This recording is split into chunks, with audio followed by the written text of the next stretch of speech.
వరంగల్ జిల్లా మామ్నూరులో విమానాశ్రయం నిర్మాణం కోసం రాష్ట్ర ప్రభుత్వం చేసిన కృషి ఫలించింది. మామ్నూరు విమానాశ్రయం అభివృద్ధికి కేంద్ర ప్రభుత్వం గ్రీన్ సిగ్నల్ ఇచ్చింది.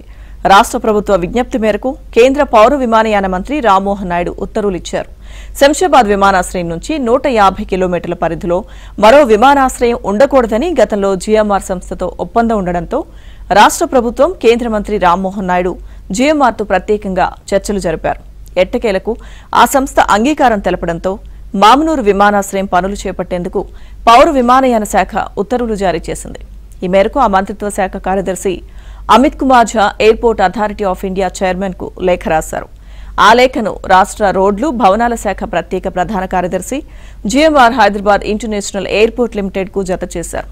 ఈ విషయాన్ని రోడ్లు భవనాల శాఖ కార్యాలయం కూడా ధృవీకరించింది.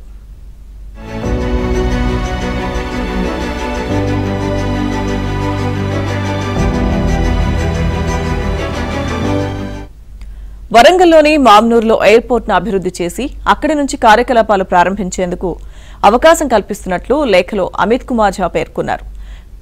హెచ్ఏఎల్ తన బోర్డ్ ఆఫ్ డైరెక్టర్స్ సమావేశంలో మామ్నూరు విమానాశ్రయానికి అడ్డంకిగా ఉన్న 150 కిలోమీటర్ల నిబంధన నుంచి తప్పుకుంటూ ఇచ్చిన నిరభ్యంతర పత్రాన్ని కేంద్రం ఇప్పుడు ఆమోదించిందని తెలిపారు. ఇందుకు సంబంధించి రాష్ట్ర ప్రభుత్వం నుంచి పంపిన లేఖలను కూడా ప్రస్తావించారు. ఈ ఎయిర్పోర్ట్ అభివృద్ధికి కావలసిన 253 ఎకరాల అదనపు భూమిని ఏఐఐకి అప్పగించేందుకు తెలంగాణ ప్రభుత్వం గతంలోనే 205 కోట్లను విడుదల చేసిన విషయాన్ని గుర్తు చేశారు.